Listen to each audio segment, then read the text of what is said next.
നമസ്കാരം. എന്നെ കാണാൻ വരുന്ന പലരും എന്നോട് ചോദിക്കാറുണ്ട്, ചേച്ചിക്ക് കീമോയും റേഡിയേഷനൊക്കെ ചെയ്തിട്ട് എന്തെങ്കിലും പ്രശ്നമുണ്ടോന്ന്? എൻ്റെ കീമോയും റേഡിയേഷനൊക്കെ കഴിഞ്ഞിട്ട് കുറേ മാസങ്ങളായി. എന്നാലും എനിക്ക് ശരീരത്തിൻ്റെ വേദനയൊന്നും ഇതുവരെ വിട്ടിട്ടില്ല. നല്ല വേദനയാണ്. ഏറ്റവും കൂടുതൽ വേദന കൈ തന്നെയാണ് വേദനയുള്ളത്. കൈ പൊക്കാനൊന്നും എനിക്ക് കഴിയില്ല. പിന്നെ അടുത്തുള്ള ഓർത്തോനെ കാണിച്ചപ്പോഴാണ് അത് എന്തായാലും ഒരു എക്സ്റേ എടുത്ത് നോക്കണം, പിന്നെ ഫിസിയോതെറാപ്പി ചെയ്യണം എന്നൊക്കെ പറഞ്ഞിട്ടുണ്ട്. പിന്നെ എനിക്ക് കണ്ണിൻ്റെ താഴെ ഒരു റേഡിയേഷൻ കഴിഞ്ഞതിന് ശേഷം വലിയൊരു തടിപ്പ് വന്നിട്ടുണ്ട്. പിന്നെ ചൂടുവെള്ളത്തിൽ വീണ പൂച്ച പച്ചവെള്ളം കണ്ടാലും പേടിക്കുംന്ന് പറഞ്ഞ പോലെ അത് ഡോക്ടറെ കാണിച്ചപ്പോഴാണ് പറയുന്നത് അതിനെന്തായാലും ഒരു സർജറി വേണ്ടിവരും. അത് പേടിക്കാനൊന്നുമില്ല എന്നാണ് പറഞ്ഞിട്ടുള്ളത്.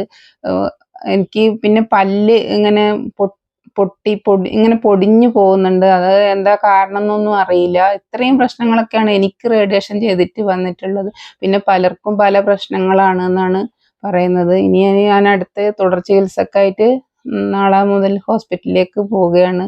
അതുകൊണ്ട് എനിക്ക് വേറെ വിശേഷങ്ങളായിട്ടൊന്നും പറയാനില്ല. എല്ലാവരോടും നല്ല സ്നേഹവും സപ്പോർട്ടൊക്കെ എനിക്ക് എപ്പോഴും നിങ്ങളത് വേണം. നന്ദി, നമസ്കാരം.